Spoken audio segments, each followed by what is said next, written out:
Đấy, nhìn ngon nhỉ? Không phải đúng na đúng nính luôn. Nhà cô chuyên môn bán bánh phở Thái Tay. Đây bánh phở Thái Tay nó mềm như này. Thế nhưng ngày hôm nay độ khoảng là 1 tạ 3 bánh thì nó cũng chỉ vào độ khoảng 700-800 bát thôi. Mía cho vào nước dùng để tăng thêm cái độ ngọt tự nhiên, phải nướng thì nó mới thơm. Tôi là giáo viên dạy nghề nấu ăn để các nhà hàng khách sạn.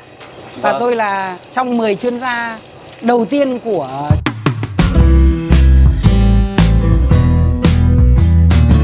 điểm đến của bạn nằm ở bên trái.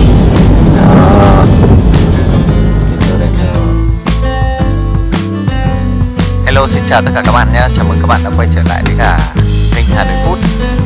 Các bạn ơi, bây giờ hiện tại mình và các bạn đi vào buổi sáng sớm lúc 4:30 sáng và xuất phát từ cổng làng Lệ Mật các bạn ạ. Khu đô thị Việt Hưng thì đường này là đường Việt Hưng các bạn nhé. Đi vào sâu bên trong làng Lệ Mật là phải đi đường vòng ra đây.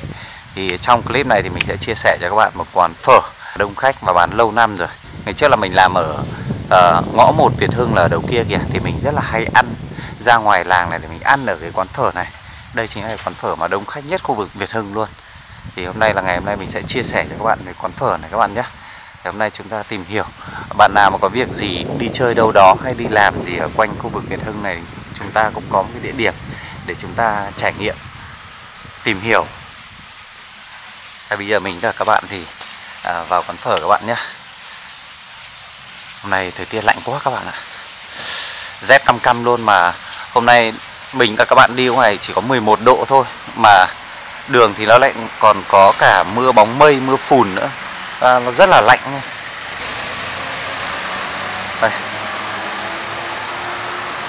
Đây bây giờ đây là cái quán phở mà hôm nay mình và các bạn sẽ khám phá nhé. Chào các cô nhá, chào cả nhà. Cô nhà mình đã sẵn sàng một ngày mới sớm thế ạ. Đồ đạc cái thứ cô đã để hết lên đây để cô sẵn sàng cô bán này. Đấy, lúc ấy vào bạn chủ quán bạn bảo là khách đến sớm, đã 4 giờ, hơn 4 giờ là đã có khách rồi. Đây giới thiệu với các bạn thì đây là cô chủ này. Đấy, cô chủ cô bán hàng mười mấy năm nay. Thực ra mình không biết chính xác là cô bán là từ năm nào đấy, nhưng mà từ lúc mà mình làm ở Việt Hưng là khoảng tầm năm 2012 là ở đây quán phở đã rất là đông rồi. Chào cô nhá. Xin chào. Vâng, cô đang là vớt mỡ đi đấy hả cô? Cô hớt cái bọt này đi này, cái bọt này nó làm cho nước dùng đục này. Cô phải hớt đi, nước dùng nó mới trong được. Khi nào mà nhiều quá thì hớt bớt mỡ ra. Vâng. Còn bây giờ là để mỡ nó có tác dụng để làm, thứ nhất để nó làm nóng nước dùng. Thứ hai để cho cái nước dùng này màu nó vàng, nó tạo mùi thơm nữa. Vâng. Và nhìn nữa trông nó cũng rất là đẹp mắt. Vâng. Cái nồi nước này là sẵn sàng để bán rồi cô nhỉ? Hay là mình có phải pha chế gì nữa không ạ? Không ạ, pha chế xong rồi. Đấy, bên kia thì cái máy hoạt động liên tục. Thế này cái máy này chỉ thái được thịt chín thôi.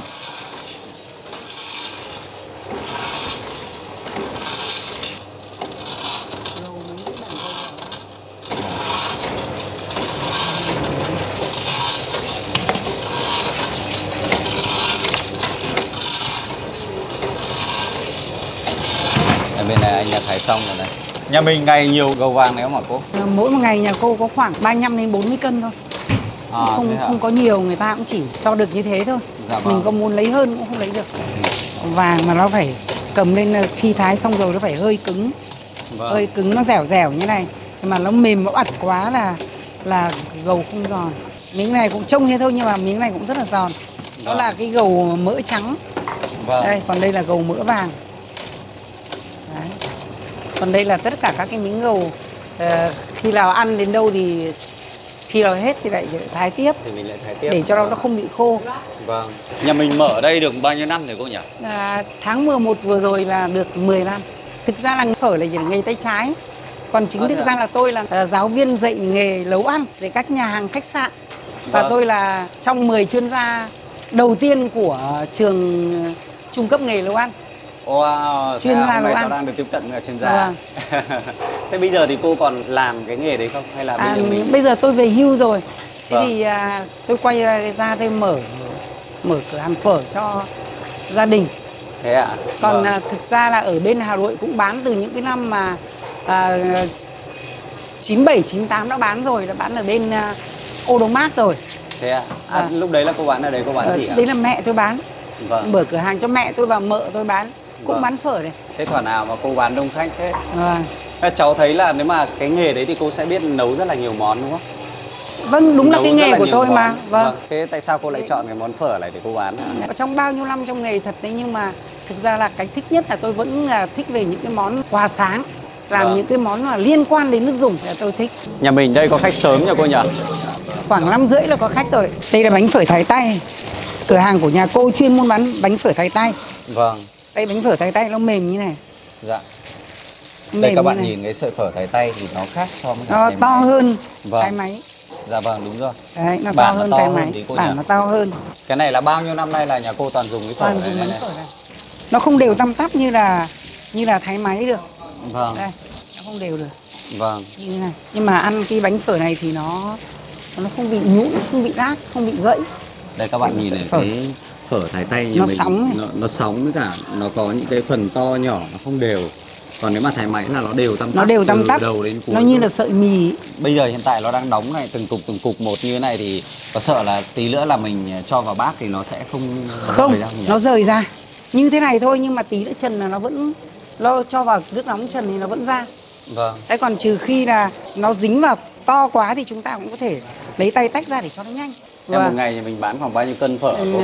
Thì như ngày hôm nay độ khoảng là 1 tạ 3 bánh thì nó cũng chỉ vào độ khoảng 700-800 bát thôi. Cho thấy thế thôi, ít thế cô. Vâng. Đấy, bên này là thịt thà nhà mình. Còn chuẩn đây bị cái ngày là này, thịt đúng không và đây là gầu đuôi bò, còn đây là thịt lạ để luộc và làm sốt vang. ạ? Vâng. Đây là cả, người ta gọi là cả một cánh gầu. Cái gầu giòn là nhìn thì biết ngay đấy. Nó cứng như này. Vâng. Đây là cái nhân gầu nó to như này. Vâng. Có những cái miếng gầu thì coi như là trông thì nó to, nhưng mà cái nhân này thì nó lại được rất là ít.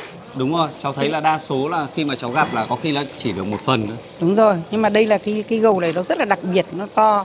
Thực ra là cái gầu đặc biệt này nó cũng không có nhiều đâu. Mỗi ngày ví dụ như là cô đặt 40 cân thì nó chỉ vào độ khoảng 20-25 cân gầu đặc biệt thôi. Còn Vâng. nói chung là cái gầu thêm cái 15 cân gầu kia nó cũng chỉ là gầu khá một chút thôi. Đấy là Vâng. đặt loại đặc biệt rồi ấy. Thì cũng Vâng. chỉ được thế thôi. Dạ. Đấy, người ta cũng phải chia, người ta cũng phân bổ ra, không phải ở nhà nào cũng được hoàn toàn được tất cả 40 cân là 40 cân. Cái Đấy. loại gầu này cháu nghĩ là không có nhiều thì cái giá thành của nó so với cả cái gầu kia thì nó có đắt hơn không? Hay là Nó do đắt mình- hơn. Vâng. Thí dụ như là gầu này mà bây giờ là mua ở chợ là cái gầu như này bây giờ là giá là 23. Thế Vâng. còn nếu mà cái gầu thường thì tầm cỡ nó khoảng 21 thôi. Đây là đuôi này để linh nước dùng phở. Và Vâng. nữa là sẽ là dùng để cả bán lẩu buổi trưa nữa. Nó to như này thôi, nhưng mà chỉ có cái phần ở trên to này thôi. Vâng. Là coi như là linh dừ để làm phở. Còn cái đoạn ở dưới này chỉ linh vừa tới để chúng ta dùng để bán lẩu. Dạ. Đấy, tại vì cái đoạn to này nó có xương rất là to. Và nữa là trên đoạn to này nó lại hơi mỡ một chút. Các khách người ta không thích mỡ quá. Đấy, chỉ lấy cái đoạn từ ở dưới này xuống để làm lẩu được thôi. Vâng. Đây là thịt lạ. Đây để thịt để làm thịt luộc. Vâng. Hoặc là có thể là lấy một phần nào đó ra chúng ta làm sốt vang. Thường nó có 3 lớp, tức là có một lớp thịt này, một lớp mỡ này. Thế và nữa là lại tiếp tục một lớp thịt nữa. Dạ. Thì nó có 3 lớp như thế thì nó sẽ ngon. À. Nó dày, miếng thịt miếng nạc nó dày lên như này. Nó dày cục lên như này thì nó ngon. Vâng. Đấy nó dày thì thịt nó sẽ thơm, nó ngọt và nó không hao. Hàng mới về, hàng mới về. Và Ui giời. Thế. Vâng. cả cánh luôn đấy ạ. Nặng lắm không mê được. Còn đây là Thịt bò làm thịt tái hả cô? thịt tái. Thịt tái thì duy nhất là nhà cô chỉ làm có thịt thăn thôi, dùng thịt thăn để làm tái trần để cho nó mềm. Nó như thế này. Đấy. Còn bên này là cái khay bên này là thịt lõi, lõi rùa để bán phở lõi đây. Còn bán lõi là bán lõi tươi. Vâng.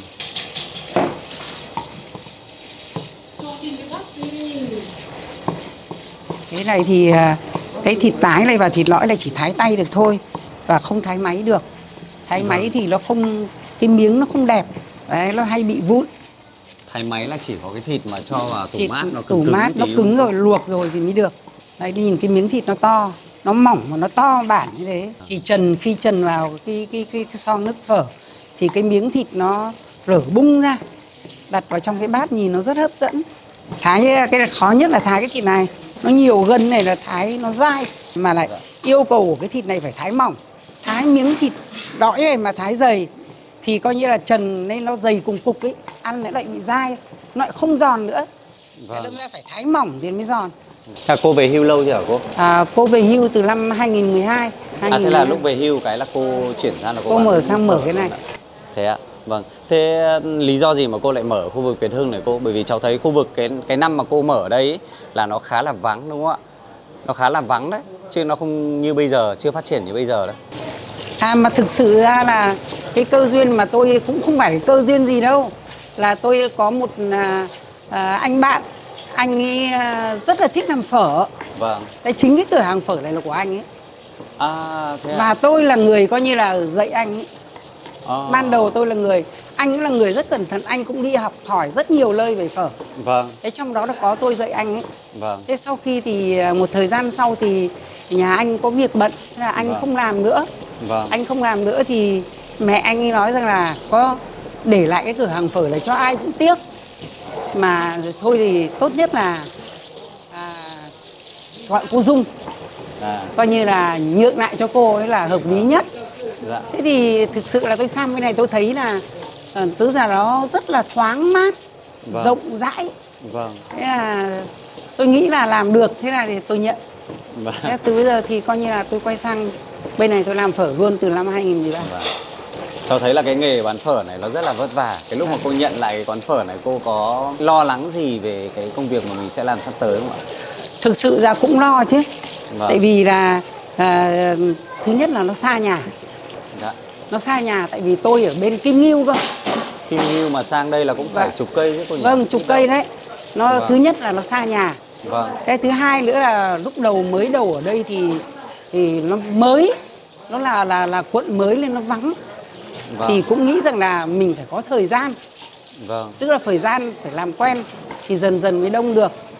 Thế thì đấy chỉ có hai lo lắng. Thế còn kỹ thuật thì không lo gì. Tôi không lo.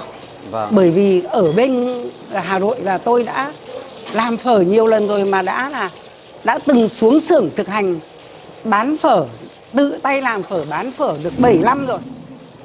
Xong bắt đầu tôi mới đi chuyển về, tôi mới đi dạy. Thế mình dạy là dạy phở đấy hay là dạy không? Tôi dạy món ăn Âu Á. Âu Á, cả Âu cả Cả Âu cả, tại vì tôi được đào tạo. Trong trường coi như là về nghề nấu ăn. Dạ vâng. Và tôi là giáo viên được giữ lại trường. Là học sinh được giữ lại trường làm giảng viên. Nếu mà học sinh mà được giữ lại là cũng phải xuất sắc đấy đúng không cô? Vâng. Tôi ở lại trường 38 năm. Bây giờ thì tôi có truyền nghề thôi. Và những cái người cháu nó cần, thế rồi hỏi một vài cái món gì đấy thì tôi hướng dẫn các cháu. Thế còn bây giờ là cái lớp trẻ, các cháu nó cũng giỏi lắm. Các cháu ở trường là các cháu cũng làm đảm nhiệm được hết rồi. Đây mình ngâm thịt ở trong này đấy cô. Ngâm thịt. Đây là cô cũng đang ngâm xương đây. Ngâm xương rồi. Vâng. Cũng phải ngâm 4-5 tiếng đấy. Không. Đây là cái xương này là cái xương sườn, xương sống lưng và xương sườn. Tiếp theo là xương ống. Mình có lấy xin xương ống tất mình đặt người ta cũng không bán. Đắt người ta cũng không bán, người ta phải chia đều. Chia đều con bò ra bao nhiêu xương, chia từng nhà một. Và nữa là cái xương này là xương bay. Đây là cái xương hom của nó. Xương ống thì người ta phải chặt ra. Đây phải chặt ra để cho nó vỡ cái tủy này ra, để nó tiết được cái nước ngọt từ trong cái tủy này ra. Đây. Xương này là có phải là xương gần đuôi không cô? Cái xương cụt. Xương cụt của nó. Xương cụt đúng không? Tức là nói chung một con bò có cái gì người ta phải chia cho mình hết. Hay là xương nào mình cũng lấy đúng không cô? Xương nào mình phải lấy, tại vì người ta chia mà. Chứ người ta không phải nhà nào chọn được. Chọn nên người ta kiện hết. Thì đầu tiên là đem rửa sạch đã. Thì bắt đầu cho nước vào, cho đầy, cho ngập. Thì ngâm cái thịt này cũng có tác dụng giảm bớt các axit béo dư thừa và là các tiết đỏ nó đọng lại. Đấy thì thời gian ngâm 4-5 tiếng cũng bằng như là ngâm xương. Còn nếu mà ngâm không kỹ thì thịt nó sẽ bị hôi đấy. Ngâm phải ngâm kỹ, nước phải chảy ra liên tục. Nước vào và nước ra liên tục. Chứ không phải là đổ đầy nước vào xong rồi để đấy thì không ăn thua. Nó vẫn còn cái nước hoi thế thì vẫn không ăn thua.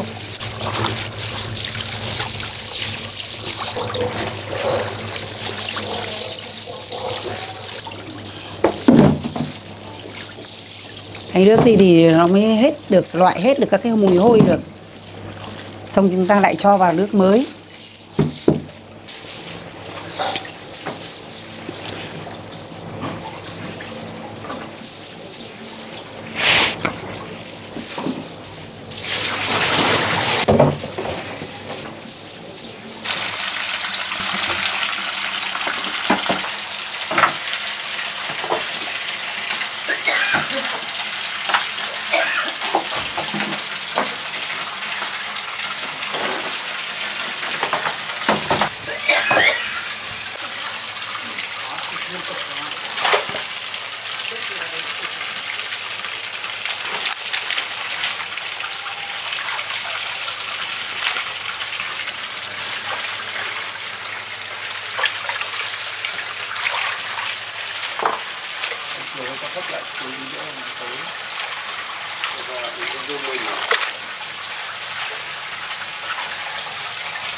Ngâm được một thời gian rồi và rửa cho nó sạch sẽ thịt rồi. Thì bây giờ là tiếp tục là cô cho thêm nước vào, cho đầy vào đây và ngâm thêm khoảng 3-4 tiếng nữa. Thì lúc bây giờ mới thịt như là được. Nước rồi là tiếng.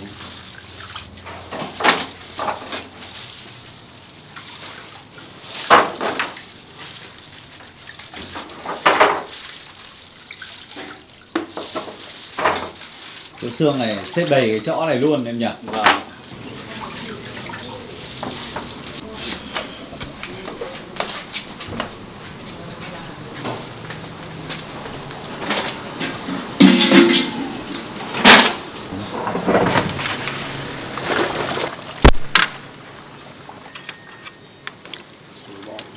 Chắc đi.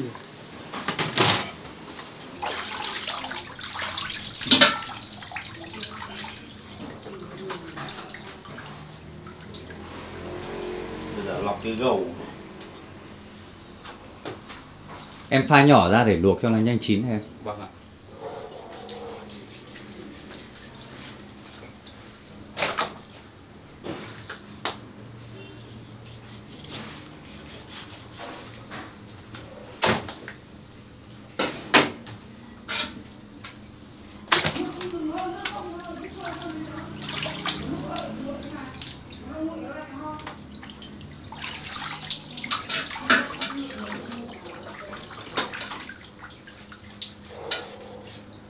Nhìn như đang mổ lợn nha. Đang pha đây, tay pha đây. Rau sắc như thế. Cái miếng này nó to quá. Vâng. Cái gầu này có cái thời gian luộc làm sao cho nó có cái độ giòn với cả muối của nó anh? Luộc tầm 1 tiếng rưỡi nhỉ. À, Vâng. Nó luộc sớm quá thì nó đâm ra nó dai. đúng rồi. Mà luộc thời gian dài quá thì nó lại dừ mất, không còn độ giòn nữa.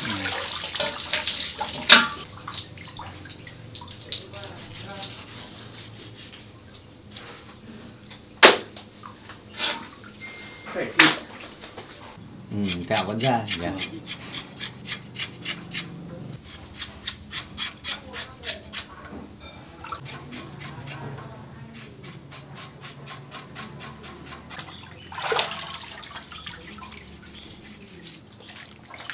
Nó bỏ cái phần đấy đi làm gì ấy? Cái phần này có cái gì đâu, không ăn được. Để làm nước, để làm nước thôi. Nó là mỡ mới ra anh nhỉ? Vâng, vâng.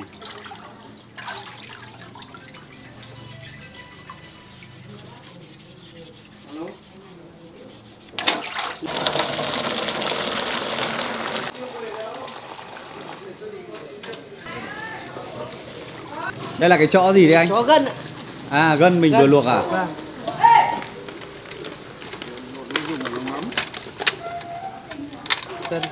Gân bò. Đây là đầu bắp. Ok.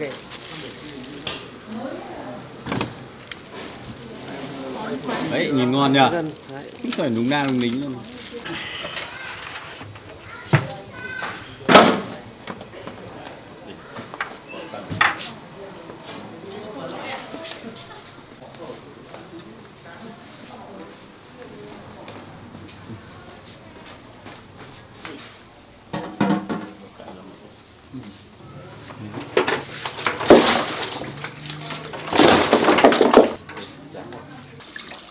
Lúc này mà bẩn biết các thứ này là nó sẽ bong ra đấy. Nó ra hết. Những cái bẩn người bọt này.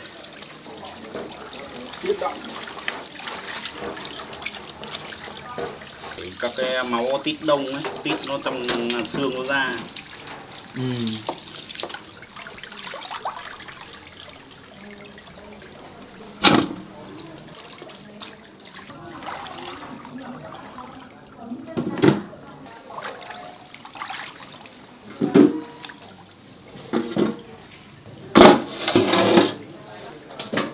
Thế là rửa xong này là em bắt đầu em chuyển ra là em ninh nước dùng luôn đấy đúng không? Vâng, bây giờ chúng ta ninh nước dùng luôn.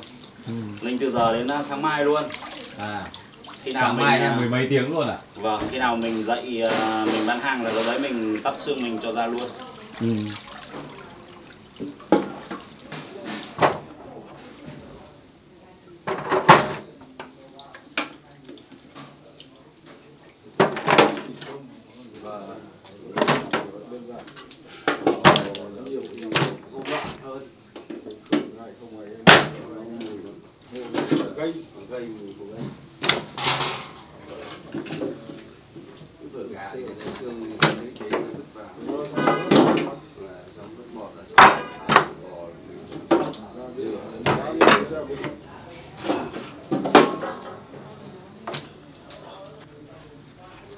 Không, bê cái chậu luôn, bê cái chậu bên.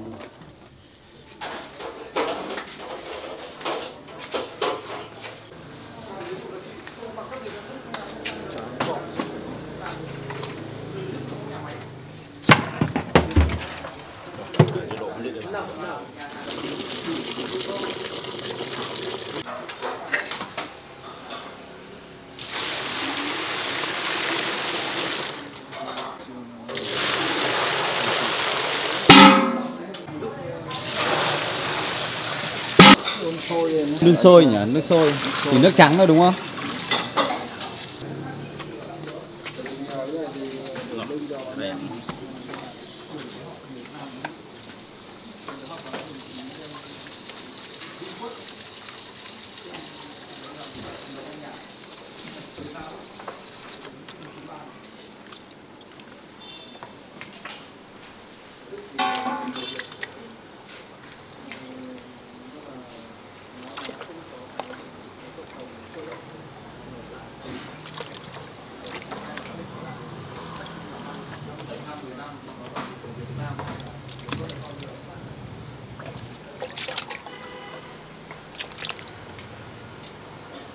Đây là toàn bộ các gia vị để cho vào pha là 100 lít nước dùng.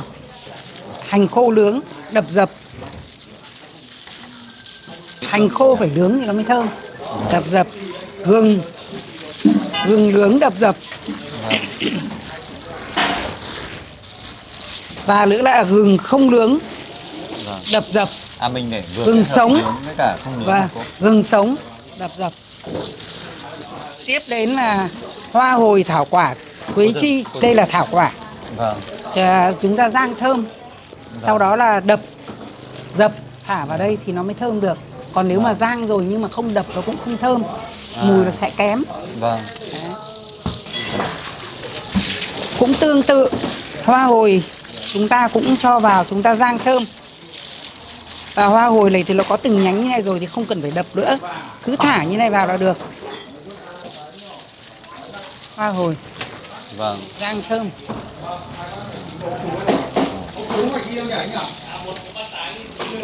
Tiếp đến là quế. Chúng ta bẻ khúc ngắn. Sau đó là cũng rang thơm. Bẻ ngắn để cho nó rang thơm nhanh cô nhỉ? Để rang nó tiếp xúc với lửa nhanh hơn. Cho vào đây. À đây cô sử dụng cả mía hả cô? Mía cho vào nước dùng để tăng thêm cái độ ngọt tự nhiên. Mía này thì phải nướng thì nó mới thơm. Còn nếu mà không nướng thì nó không thơm. Phải nướng thì nó mới thơm được. Sau khi nướng xong rồi thì đập dập. Mình cũng chỉ cần dùng tương này mía thôi hả cô? Có thể kết hợp thêm cùng với cả một chút đường nữa. Cuối cùng là hành tây nướng để tạo mùi thơm. Thứ hai kết hợp cùng với mía để tạo nước ngọt. Sau khi nướng xong rửa sạch sẽ và bổ làm 6 hoặc làm 8 tùy theo cái củ hành tây nó to hay nó bé. Sau nướng xong thì có mùi thơm rồi thì chúng ta cũng cho vào đây.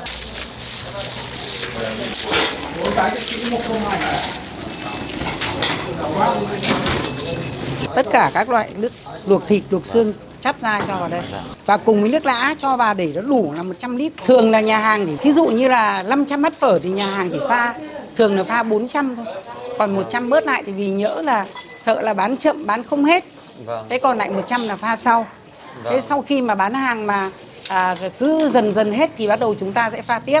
Sau khi đã pha hoàn chỉnh rồi giống nhau y hệt thì là chỉ việc là coi như là lấy từ thùng bên này chuyển sang xong bên này. Như nhau, lấy nước dùng lúc nào cũng như nhau, không sợ bị mặn, không sợ bị nhạt. 2 tái băm nhỏ không hành, 2 tái vừa.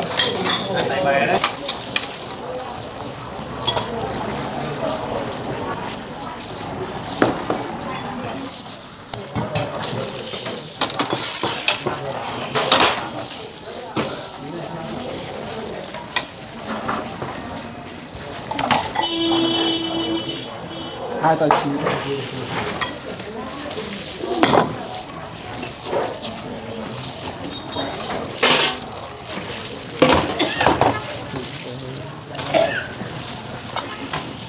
Hay là thịt. Tái nạm ít bánh, bắp nạm bắp cầu này. Bớt ít bánh.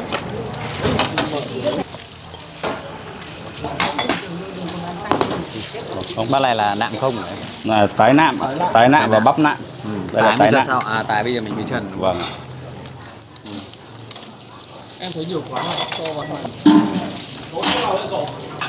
Luôn. Tái chín này là bao tiền bát hả em? 40 anh ạ. Vâng.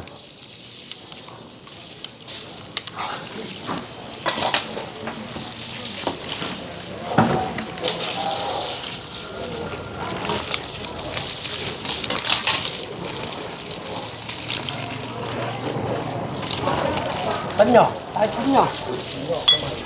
Nhỏ không anh nhé.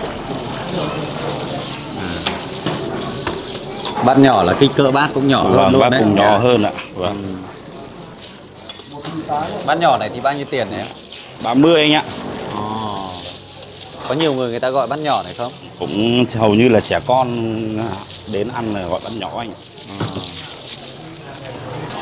Cho bát ăn mì. Một nồi để chờ chống mát. Còn nồi trần đây, và nước này là nước chờ. Đấy, để cô chế vào. Vâng.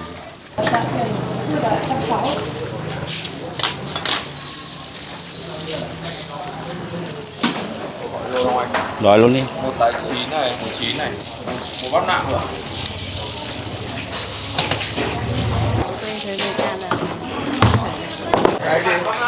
Đúng rồi, ok. Một tái chín, một bắp nạm, một tái.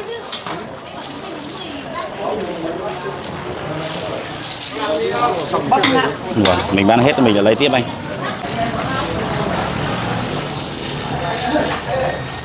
Chín không hành, một tái, một phở không đúng không ạ? Tái cầu. Gọi thành công là được rồi anh ạ. Cảm ơn anh nhé.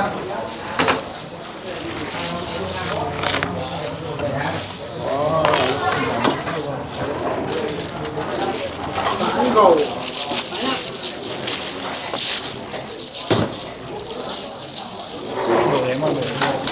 Một tái, một cầu. Một tái làm bát mang về đấy, có bát mang về. Bên này thì khách cũng đông, gần như là kín full bàn ở bên này rồi các bạn ạ. Hôm nay thì ngày Chủ nhật thì mọi người đi ăn muộn hơn. Như bây giờ là cũng phải hơn 8 giờ rồi đấy các bạn. Chứ còn ngày thường ví dụ thứ Bảy hoặc là các ngày trong tuần ấy thì 7 giờ là đã đông rồi. Còn mấy cái bàn ở phía này thôi.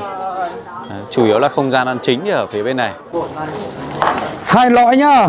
2 lõi bàn 3 này. Cho nhiều hành lên tí nhá. Mấy anh mấy người nhá? 5 người à? Cô ơi dọn cháu cái bàn số 6 ấy nhá. Đây dọn bàn 6 này. Của nhà mình gọi gì nhỉ anh nhỉ? Có gì ngon? Đây ạ. Cứ nếu mà ngon nhất thì của bò là cứ là lõi rùa thứ rồi. Lõi rùa là lõi rùa tái rồi. Lõi, đúng rồi. Tái là tái mà lõi là lõi. Em gọi là lõi rồi. Ok. Rồi. 1 nạm 3 tái, 1 lõi ít bánh. Bàn số 6 nhá.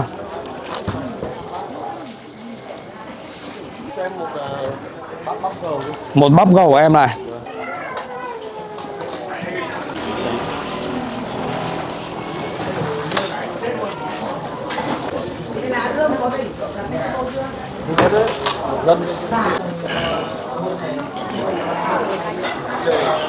Khách gọi gì em? À rồi, hôm nay có 3 người. Một gầu, 2 tái gầu. À rồi, em chào anh. Anh Bí Thư Vương cho anh mấy cốc trà không đá. Anh cảm ơn nhá. Vâng, em chào bác và lâu lắm thấy bác. Thái Lan.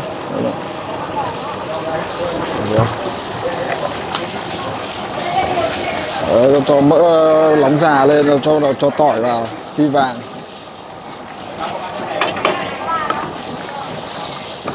Thịt bò tươi bắt đầu ướp gia vị. Thịt bò này ướp hết rồi đúng không anh? Ướp. Mình ướp gia vị vừa ăn. Ông tỏi phi vàng lên.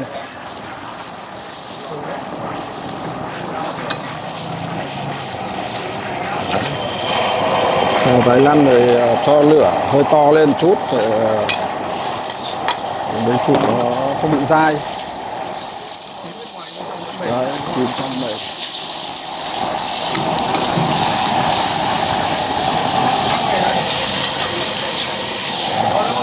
Đây, chắc bác đang xào cho mấy cái bát đúng không? Đây là xào cho 5 suất.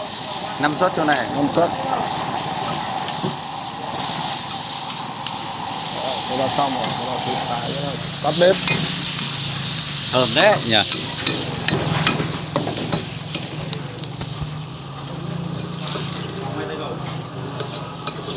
Em ơi, tài chính em ơi.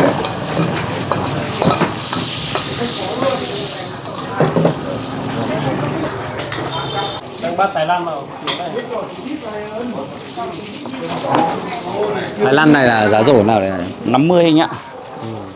Anh có thấy em có đưa thêm một chút mỡ của xào mỡ xào vào đây. Vâng, để tạo cho độ thơm và ăn nó bóng mượt hơn.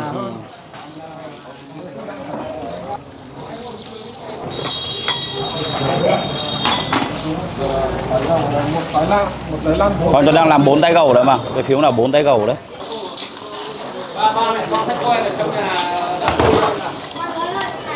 Đấy, 4 tái gầu. Một tái gầu nữa này. Một tái lăn.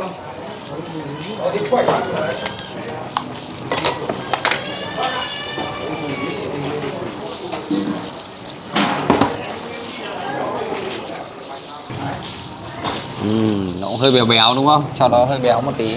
Bây giờ cái mỡ này nó sẽ có cái mùi thơm của cháy chảo này. Mùi thơm bột khói tiệp.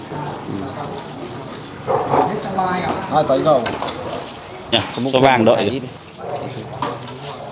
Một bắp gầu. Bắp gầu nhiều bánh hành nhỏ. Quen này nhà.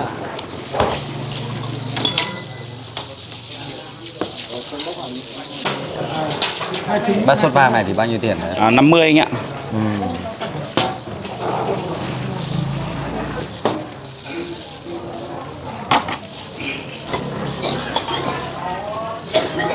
Nhà là bắp gầu nhá, nhiều bánh. Hành nhỏ em ạ. Đây là một thùng này là 400 lít. Đây là cái giọ gia vị của 400 lít. Vâng, mình cứ để ngâm ở trong này được. Ngâm ở trong này. Khi mà để được độ khoảng 2 tiếng thì thay giọ khác, lại thay giọ mới vào. Thế bây giờ là bán được một nửa rồi đấy. Bán được một lửa rồi. Vâng. Già lửa rồi. Thế là một ngày là mình bán được một nồi này ạ? 500 lít cơ. 500 lít ạ? 500 lít. Thế là bán nồi này với cả cái nồi bên kia đúng không ạ? Đúng rồi. Nồi này nó gọi là nồi khổng lồ luôn. Nồi khổng lồ, nồi đại luôn, pha luôn một lần luôn. Như là dây đấy nhỉ? Nồi này là vỏ nhôm inox, đúng không? inox. Inox ạ? Thì dày thì nó mới để, nó mới bền được. Đây là nồi điện luôn à cô ơi? Đây là, không, đây là nồi ga. Mình ngày xưa là mình hay ăn cái món phở tái lăn rồi là tái gầu các thứ ấy. Thì hôm nay mình gọi là lõi, một bát lõi các bạn nhé. Ngoài ra thì mình cứ gọi thêm một bát sốt vang. Tí nữa thì ở đây thì quán người ta lại có thêm cả lẩu nữa, thì mình sẽ gọi thêm lẩu để mình chia sẻ thêm cho các bạn xem nó như thế nào. Một buổi sáng ăn gọi là trải nghiệm tất cả các món luôn. Đây các bạn này, các bạn để ý là cái bát phở bò ở đây ý, thì nói chung là cái hương vị gừng ở trong một cái bát phở bò thì nó không phải là quá đặc biệt. Nhưng mà cái khác biệt ở đây là các cái lát gừng là người ta thái rất là to các bạn ạ. Người ta thái rất to, thậm chí là có những cái lát này các bạn nhìn này, Đấy là cái sự khác biệt nha. Đấy là một sự khác biệt đấy, chứ không phải là giống hầu hết các quán khác đâu. Đấy, bát này thì có giá là 60.000 các bạn này. Còn cái bát sốt vang này mình gọi là có giá là 50.000 các bạn nhé. Rồi quẩy này thì 10.000 các bạn này. Ok, mời các bạn nhé. Khá là nhiều hành các bạn. Đó, ok. Cái bánh phở đây là thái tay các bạn nhé. Giờ ít quán làm thái tay lắm, bởi vì làm nó thì giá thành thái tay nó đắt hơn. Cái thứ hai là nó nhanh nát, nhiều nhà người ta không dùng thái tay. Thái tay này mình nên ăn sớm. Đấy, cái bánh thái tay này, mời các bạn.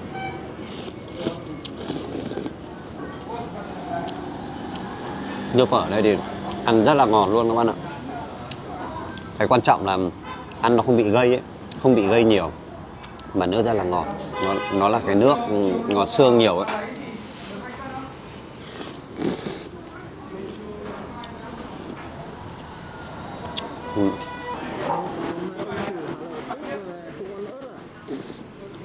Cơm nó không. Nước rất là đậm đà. Ok, bây giờ mình sẽ cho thêm chút ớt các bạn nhé.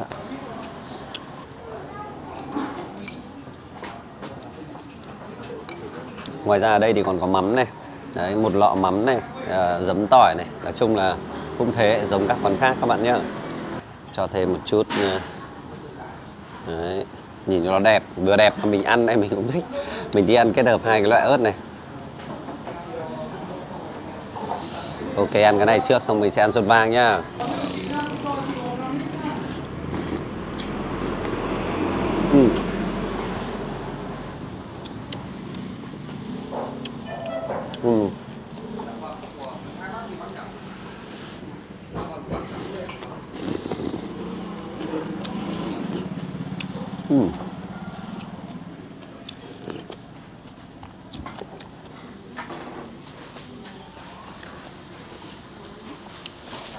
Ớt đầy thơm lắm các bạn ạ. Cho ớt vào ăn nó ngon hẳn lên. Đặc biệt là cái vị phở ở đây là khi các bạn ăn vào cái miếng gừng, các bạn sẽ thấy là cái hương gừng nó tỏa ra, nó rất là mạnh. Cái miếng ăn nó có một chút cái hương gừng ăn rất là thơm. Nó cay cay một chút, hương gừng này nó cũng có cái độ cay mà các bạn.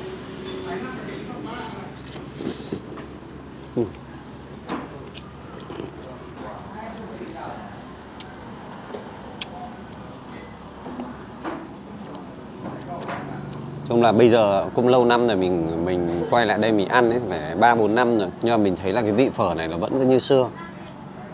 Đặc biệt cái mà nhớ nhất, ấn tượng nhất đấy chính là ở đây là người ta có cái bánh phở trắng tay này này. Ăn thì một lúc thôi nhé, các bạn ăn chậm là nó nát ngay.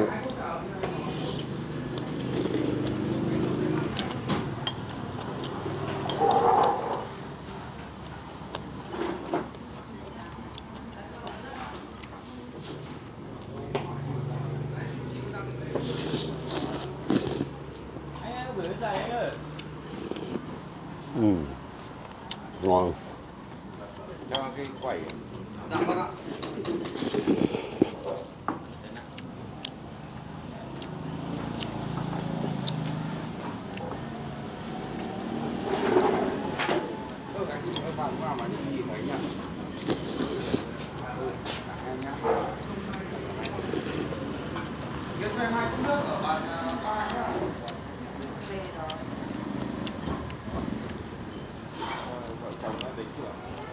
Ăn thịt lõi giòn lắm các bạn ạ.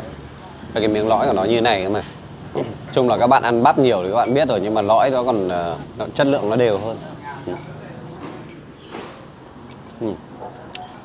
Ăn nó giòn, sật sật luôn các bạn.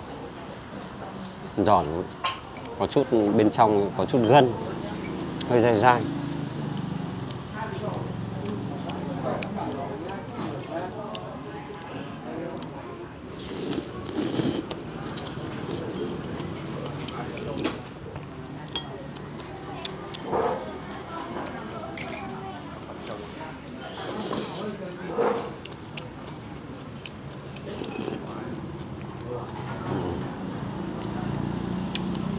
Ngon. Cái miếng vừa rồi mình ăn nó lại còn có gừng này, còn có chút rau này, rau mùi, rau thơm, nó quyện vào.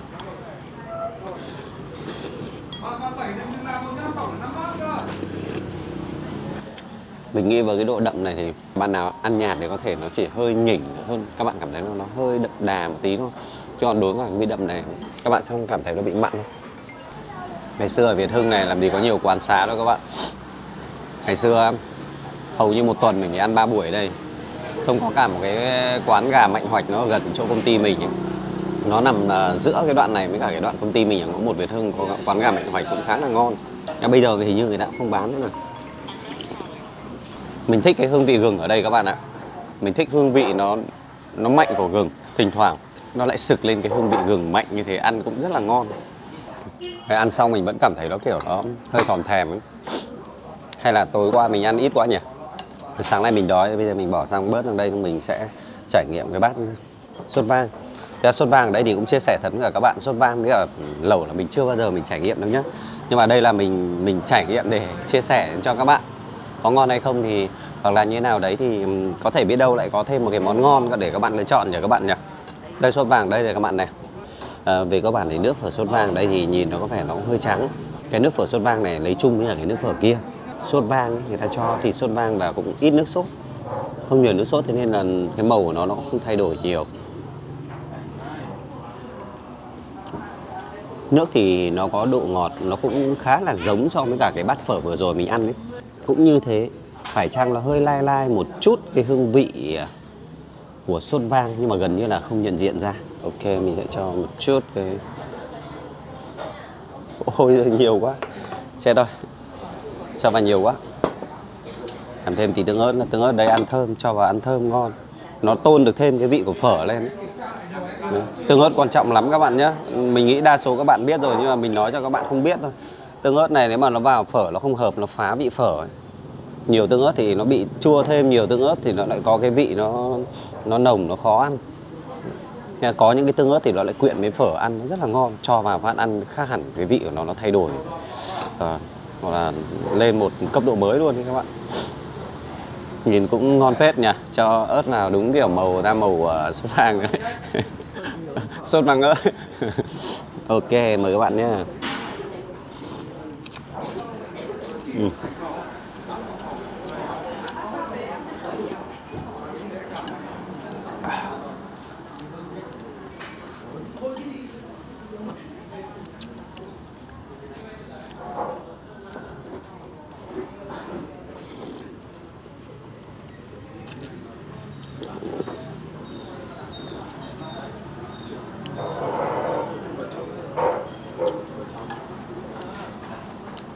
Thịt sốt vang này ninh khá là ngon. Độ vừa mình thấy là mềm, nó không bị nhũn quá. Mềm rồi, mềm dư rồi, nhưng mà nó không nhũn.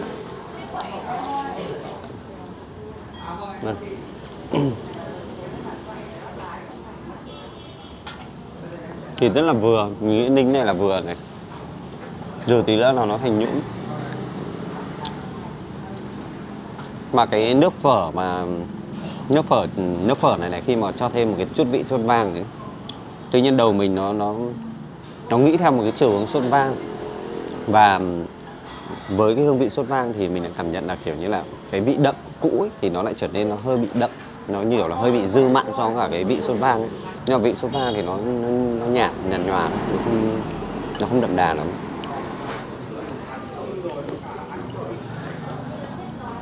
Ăn nhạt nhòa, ăn thì cũng được thôi, còn gần như là nó là như phở cũ ấy, nhưng mà nó vẫn bị đá thêm một chút cái vị sốt vang vào rồi. Lẩu ở đây thì người ta dùng cái nước phở các bạn ạ. Tuy nhiên thì cái nước này thì người ta có cho thêm sả, có thêm hương thơm của sả và một chút nấm này, nó có thêm một chút cái hương của nấm nữa. Nó nhẹ nhàng nhưng mà sả thì mùi mình sẽ ngửi thì cái mùi nó rõ ràng hơn. Đấy. Ok, cái suất này mình gọi combo là cho 4 anh em mình là có giá là 500.000, không bao gồm quẩy. Ở đây thì người ta có thêm cả phở này nữa. Đây quán phở thì không thiếu phở, thế nên người ta cho mình một cái đĩa phở nó cũng rất là to. Cái này có khi phải cho vào trước nhỉ? Đấy, đuôi bò. thì... Đuôi bò này em cho vào đi cho nó dừ. Cho hết vào đi cho dừ. Gân với này, cả đuôi bò. Đuôi bò. Đây, cái gầu này mình cho luôn vào đi anh ạ. Gầu cho luôn à? Chín cho hết vào đi. Mình ăn cho nó nhanh như ăn còn cà kê gì nữa đâu. Cho cái rau sống vào. Rồi, còn cái này thì ăn đến đâu thì mình dùng đến đấy nhá. Cái này khi ăn được rồi nhỉ, vì toàn cái đồ chín mà, nước lúc ấy thì sôi rồi. Thôi ăn đi được rồi đấy. Mời cả nhà đi. Mời Em rồi. ăn đi. Thì cái nhìn cái miếng gầu này thì rất là ngon này. Mình Tương ở đây đậm đà. tương đậm là đậm mặn. Đậm mặn. Đậm mặn lên. Anh em làm miếng đuôi bò đi. Em ăn miếng gân này. Rồi. Đuôi bò nhiều lắm. Đây đuôi bò này bác này. Lẩu đuôi bò mà lại không tập trung đuôi bò thì thôi đấy nhỉ. Làm thêm miếng nấm. Đây cho cái rau vào. Đây mình cho luôn rau vào các bạn ạ. Nó thêm một chút cái màu xanh của rau, nó nhìn nó cũng bắt mắt hơn. Không để là nhúng ăn luôn, không để nó dư nữa.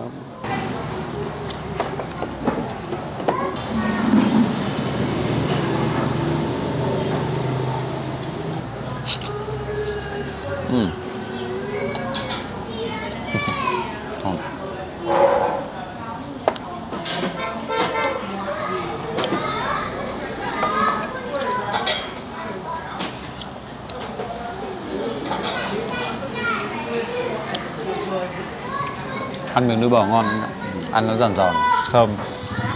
Ăn để ăn cái miếng này ngon này. Mỗi một đĩa đây là 101 hay là Đĩa nào cũng 101. Đĩa nào cũng 101. Mỗi một đĩa đều 101. Nốt. Ở đây thì ngon rồi. Chỉ hơi tái tái qua thôi. Đỉnh. Anh cho thêm mấy miếng nữa anh em ăn luôn.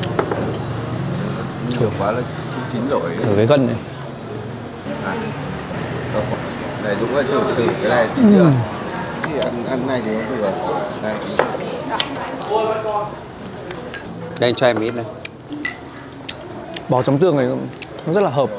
Nó làm bớt cho cái vị gây của bò. Anh thì anh thích là thực ra là cái tương này nó giảm đậm đi một tí. Đúng rồi ạ, nó Tăng ngọt nó và tăng độ ngọt một tí. Thêm một chút gừng. Trong này nên xay thêm. Nên cho thêm một tí. Dạ, xay thêm một chút gừng vào đây. Cái Tương này là tương ngon. Tương ngon đấy, thơm. Tương ngon đấy, không phải là Nó bùi luôn.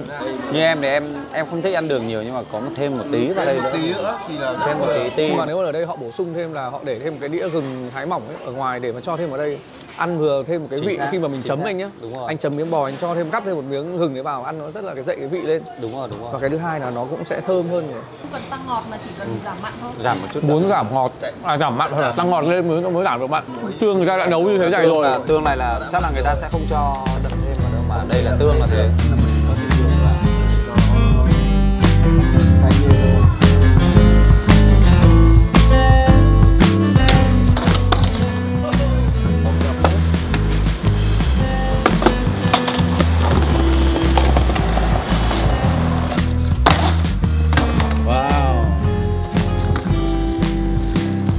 Anh này như anh là người nước ngoài tao mình hỏi anh ấy hình như không biết tiếng mình mới là nhìn như kiểu là người Hàn Quốc ấy. Theo quan điểm cá nhân của mình thôi các bạn ạ, thì ở đây là mình thích nhất là cái món phở.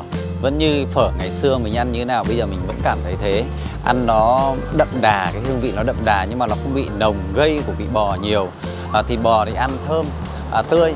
Bởi vì bò thì người ta bán nó rất là chạy và người ta lấy buổi sáng mà là ăn nó cũng rất là tươi. Đặc biệt là hôm nay mình gọi lõi thì ăn nó giòn thì ngon tuyệt vời rồi. Còn đối với lẩu sốt vang, phở sốt vang thì mình thấy ăn nó cũng hơi nhạt một tí. Còn về lẩu thì mình thấy nó cũng không hợp vị của mình lắm. Tuy nhiên mà các bạn ở đây dân văn phòng giữa các thứ mà các bạn đi ăn lẩu hoặc là đi đông người thì các bạn muốn có một cái bữa lẩu ấy thì các bạn có thể là trải nghiệm, biết đâu nó không hợp với mình nhưng mà nó hợp với cả các bạn thì sao. Cảm ơn các bạn rất nhiều vì đã xem hết clip này. Còn bây giờ xin chào và hẹn gặp lại. Hello, chào hai em. Dạ, chào Thấy anh. hai em ăn hết rồi, anh xin phép anh phỏng vấn một hai câu ấy. Dạ, vâng. Hai em có hay ăn đấy không? Dạ em đây là lần thứ hai em ăn ở quán này ạ. Em có thể cho anh cái cảm nhận của em về phở đây được không? Thì hiện tại thì em thấy là nước phở khá là ngon, thanh và trong. Bánh phở cũng rất lạ vì nó to hơn bình thường nhưng mà ăn rất vừa miệng. Còn thịt thì em quay lại là vì cũng ngon. Dạ vâng. Thế à? Thế còn em gái nhà cho anh nhận xét của em được không? Em thì cũng thấy tương tự, nước thì cực kỳ thanh, nó trong. Em thì em phở Đài Loan, lần này lần đầu tiên thì em thử phở Đài Loan thì em thấy cũng rất là ok. Thế à? Không Thế có kém. cái gì mà bọn em cảm thấy là nếu mà lần sau mình quay lại mình muốn người ta thay đổi thì mình thích hơn không? Thì em nghĩ là nếu mà lần sau quay lại mà có bát to hơn thì em sẽ ăn hơn được. Ăn đấy nhở? Dạ vâng. Thế còn em gái thì sao? Em nước với cái khẩu phần như này thì nó rất vừa miệng với em rồi. Đúng rồi. Ok thì anh cảm ơn hai em nhé, chúc hai em ngày cuối tuần vui vẻ. Dạ vâng, cảm ơn anh ạ.